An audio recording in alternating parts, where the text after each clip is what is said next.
right. Well, hello, everybody, and welcome to another episode of Marriage Matters with Ken and Shar. So glad that you're with us. How you doing today, babe? I'm doing really good. Really good. Got to spend some time sitting at the beach, which We did. always makes me feel a little bit more energetic and relaxed, maybe. We did. It's just so nice looking at God's creation in the water. It's beautiful. We don't get a lot of time to just relax like that. It's pretty special when we do, yeah? Yeah, so I'm doing really, really good. Good. Fantastic. You ready to do another episode here? I am ready to do one. This episode, again, let me to recap, this is part 4 of a series really targeting premaritals, people on their way to getting married. Maybe you're engaged or thinking of becoming engaged. You're on the other side of marriage, but getting ready in a serious relationship.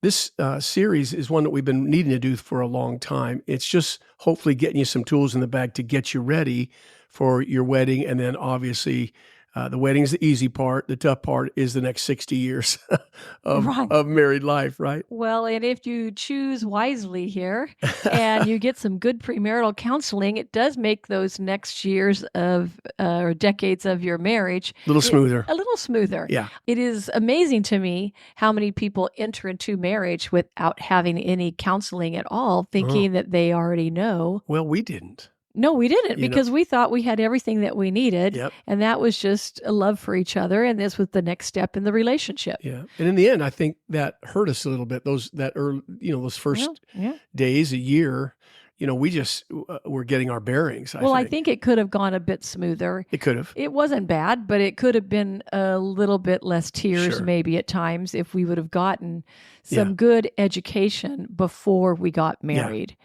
And I think that's wise for all people, Christians, that are entering into this vow. Right.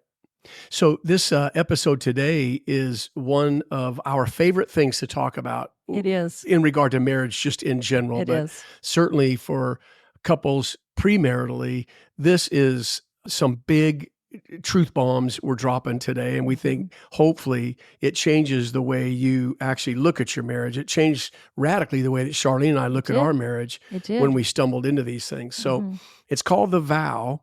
It's actually one of the first topics. It's the first topic. It is. That we dealt with in this podcast, Marriage Matters with Ken and Shar.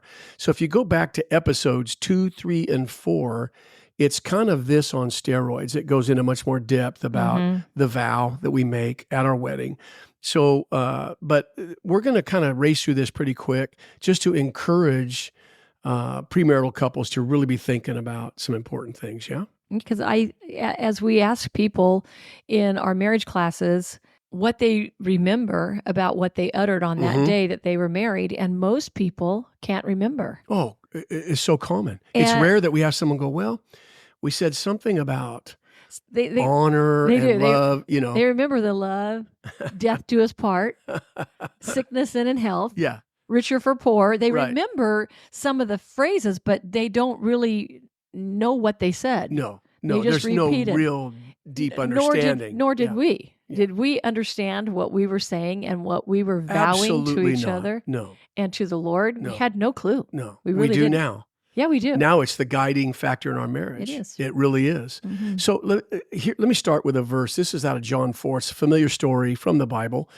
Jesus in a encounter with the woman at the well, and he eventually says to her, "Go and get your husband." And she says, "Well, sir, I have no husband."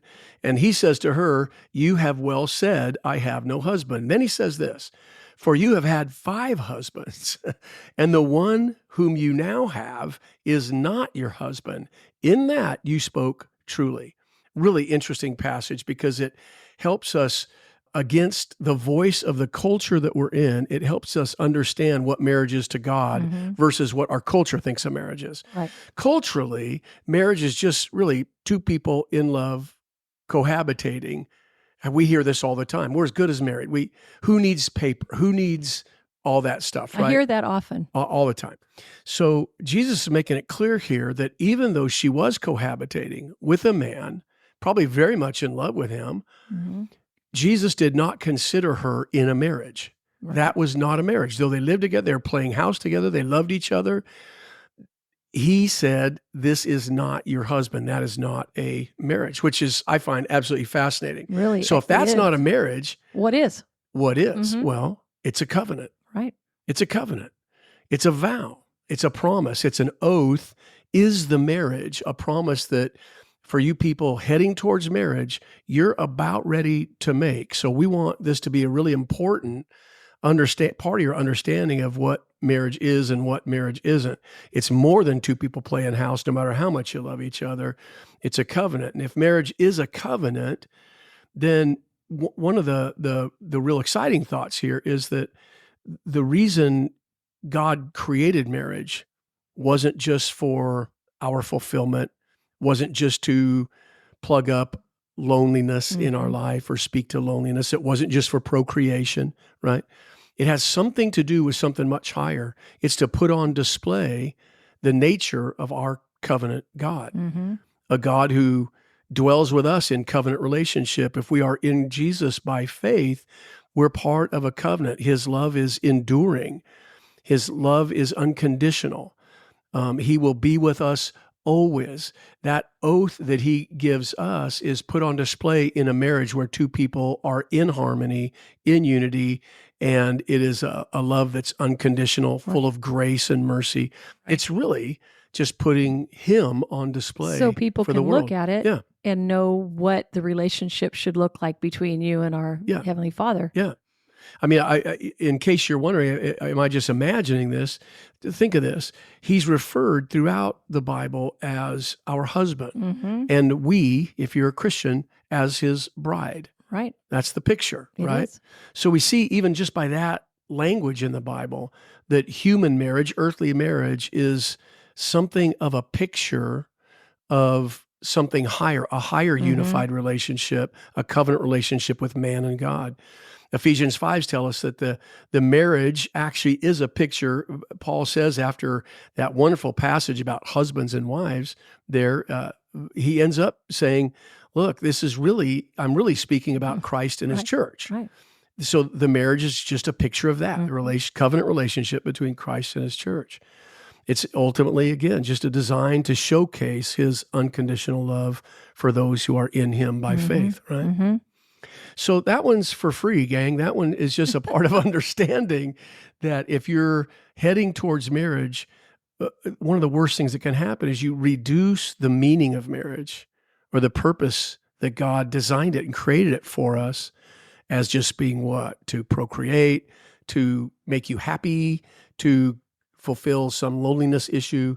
All those might be real. They're part of it, but the highest reason is to put the love of God on display. And it also shows the seriousness of this relationship. Right. That isn't just about you two. Right. It's about more than that. And that means a visual that people can be a part of to watch and to see that relationship between you and Christ. Yeah. And I don't think a lot of married people get that. I never got it. No. I never thought that someone would look at mine and yours relationship and see anything about Christ and man's relationship.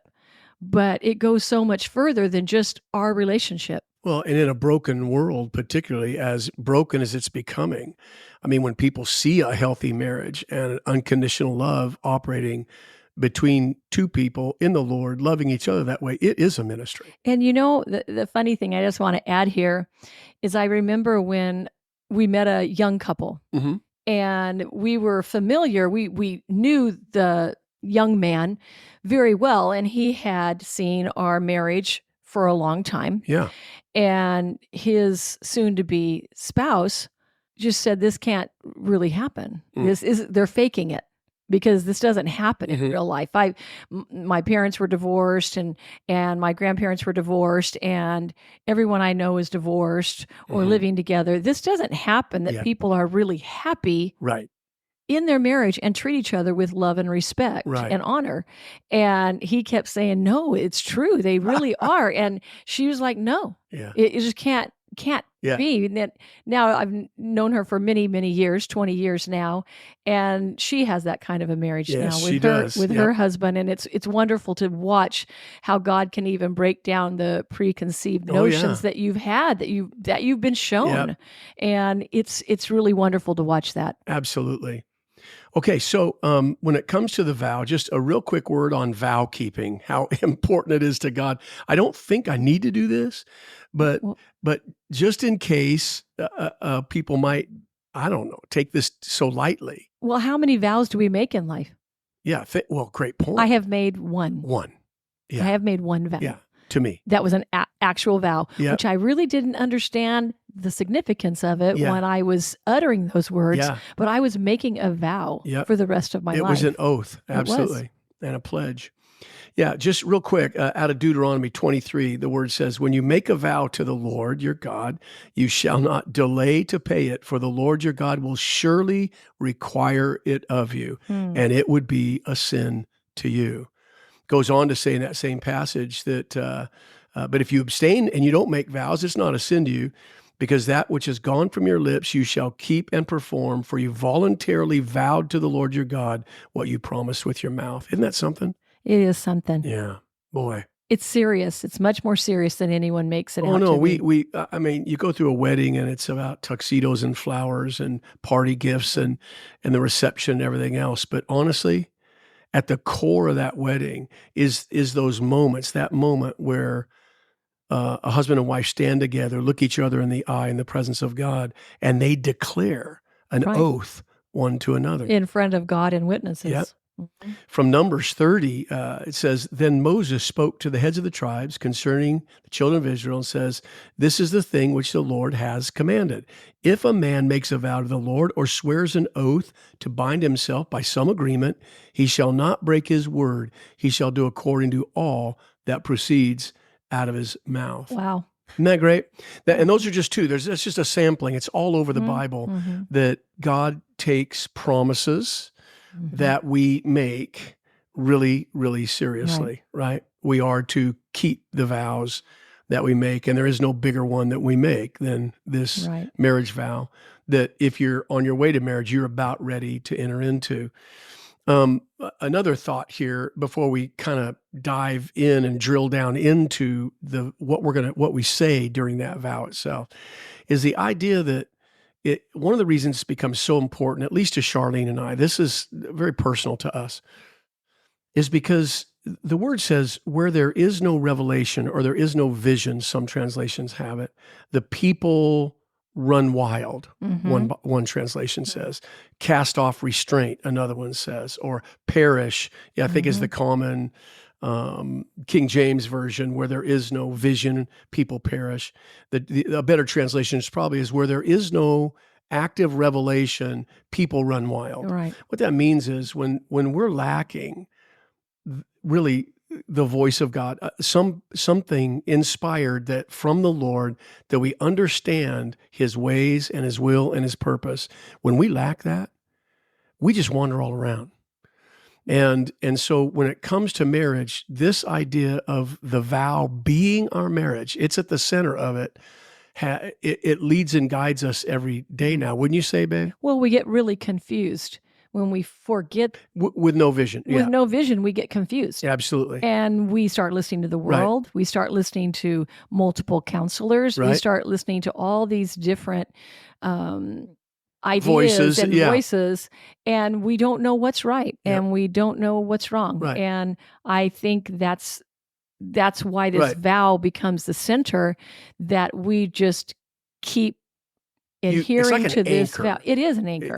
You come back to it every day. It never allows you to stray very far from what God has called me to be as a man and you to be as a woman. And if we do that every single day, day after day, you don't wander far. This is true. Because it just brings you back. It brings you back, and that is our anchor. So the vision that we hang on to in the Revelation is how important this vow is to both of us and how we operate as husbands and wives. And for these people entering into marriage, you need to realize what you're going to be, what you will be uttering, what you are saying with understanding. Yeah. I think we said it mindlessly because it was the poetic thing to do and the traditional thing to do. Right, exactly. But it needs to be more than that. Right. It needs to be said with understanding. It can still be the traditional vows. In fact, what I'm about ready to read I love the traditional and vows. say is the traditional vow. But it's honestly hard to improve on them. In fact, over really the years, we're laughing because I've had so many young kids wanting to be married, 19, 20, 21. And they say, we're gonna write our own. I say, well, good. Which I think is wonderful. Which it's not a bad thing. No, I love that. And I'll say, so let me get a look at them. And it'll say something like, as the moon rises in the sky, so my love is rising for you, blah, blah, blah. And I'm going, okay, time out. Here's what that person needs to know. What can they bank on? What are you promising them? Right. What is the covenant that will exist between you two? That's why, honestly, I tell them, if you're going to write your own, 3 things need to be in that vow that we're going to recite at your wedding, right? 1, how are you going to behave towards them? Number 2, under what conditions are you going to behave that way? And number 3, for how long? You know what? I really like when they write their own vows. I think it's so sweet. I'm thinking it's more for the woman usually than the man, but I love when they do recite their own vows. I think it's a very special personal thing. But then I also like the traditional vows to back it up. Yeah. So most weddings we go to, they do both, which is really wonderful. That's been something that we've been doing in the more recent years is if you want to write your own, that's awesome. Things personal to you too. But what I'm going to ask you to do is recite these traditional vows because that becomes the guts of this wedding, right? Because if it's just sentiment, and emotion and feelings towards each other, I think we all know how tricky feelings can be and how they can betray you overnight, right? Very, very true. Okay, so here we go. Let's drill down into this just real quick. Okay. And again, we do a much broader job and we drill much deeper in episodes 2, 3, and 4 of the Marriage Matters podcast, where we talk about this vow. But I mentioned those 3 components: how I'm going to behave, under what conditions, and for how long. Listen to this traditional vow.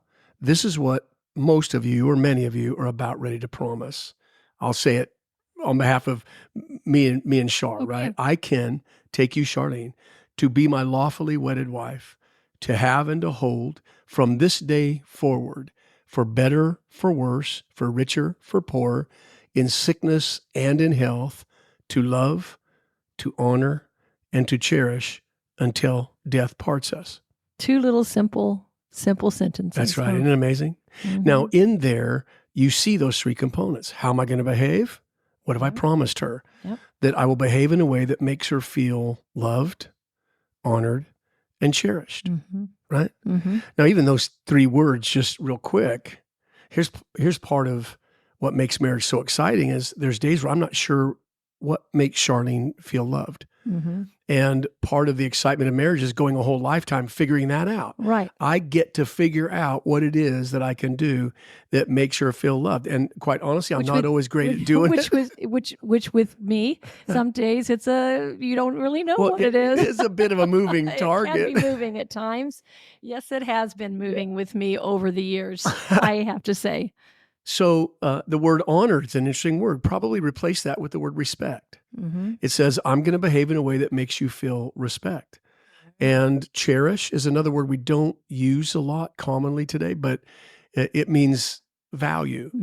I have a lot of loves. We laugh about it. I love good football. I love to eat. I love a good hamburger and so on and so forth. And I love my wife and I love Jesus, but I don't love Jesus like I love a hamburger, right? I think we all know the difference. What I value the most, I cherish. Among many loves in my life, what I cherish is what I give value to.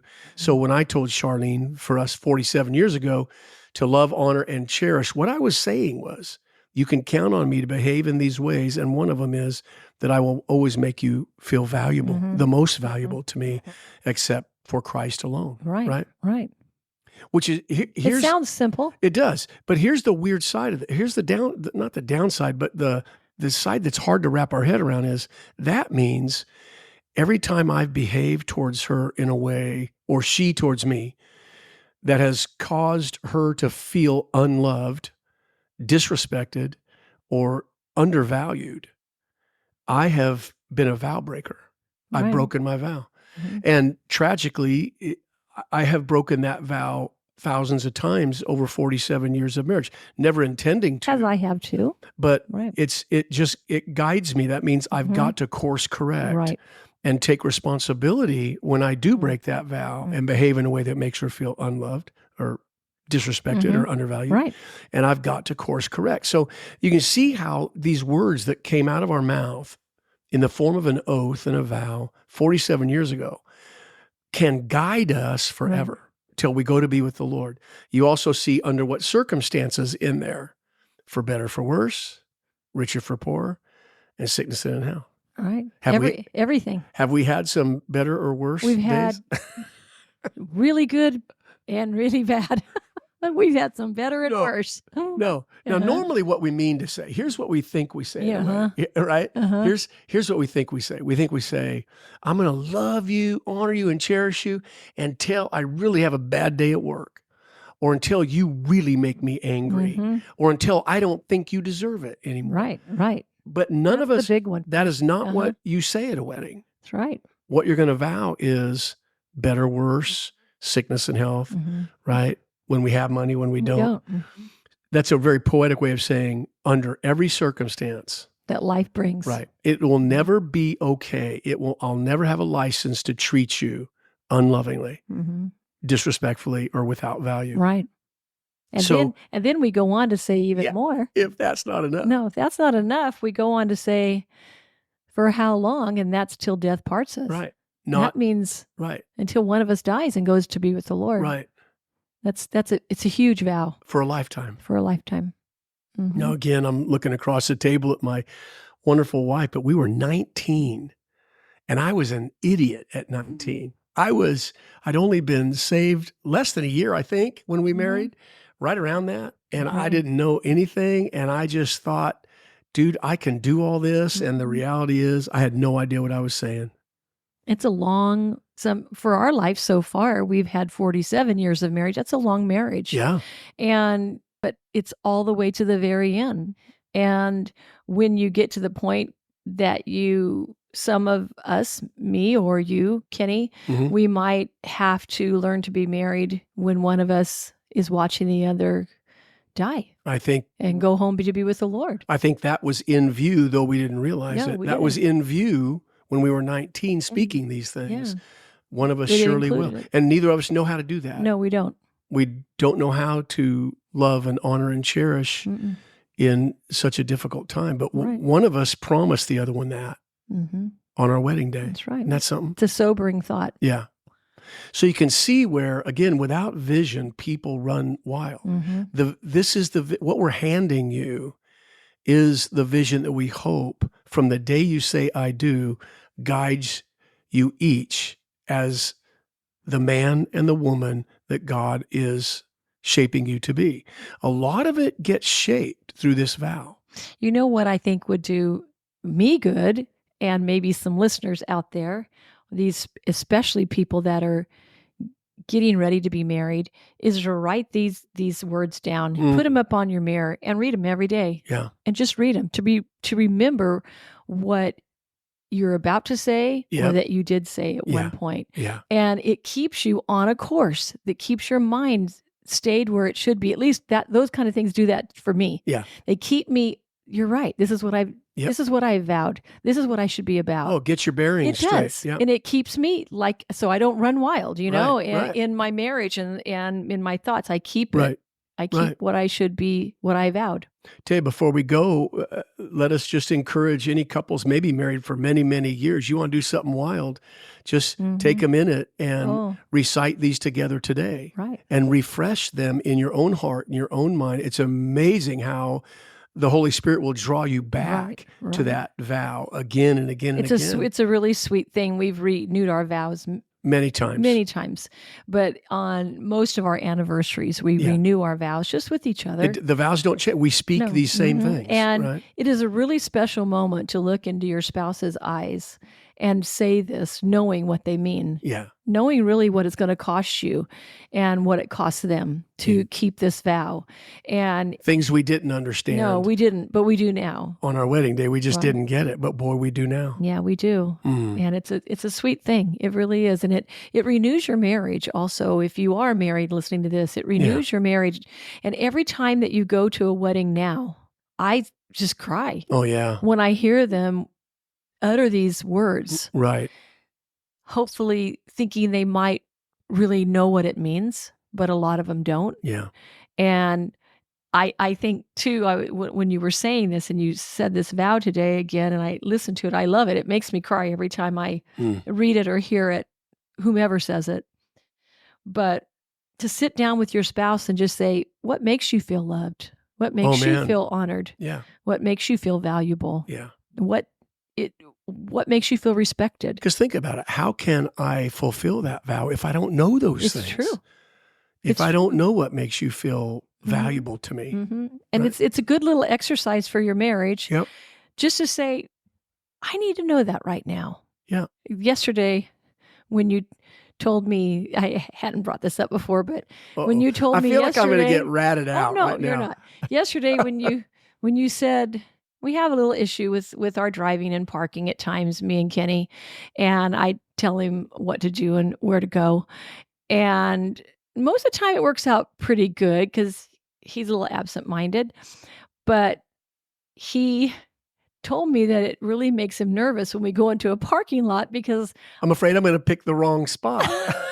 Now, this sounds so ridiculous. When you said that to me, I went, have I made you feel that way? Oh, my heart starts beating heavy as soon as I pull in the parking lot because I just know she's going to want me to park, I don't know, east and west or north and south, never east and west, and find one away from the sun, but the closest one to the store. And I'm going, oh man, I get all geeked out just pulling in a parking lot. And I realized I'm so bossy and I'm so particular. I am a picky person. I do. But I went, I shouldn't make my husband feel nervous that he's going to pick the wrong spot. And I went, today I was reminded of that when we went and drove somewhere. I went, I'm not going to tell him where to park. I'm just going to let him pick his parking spot.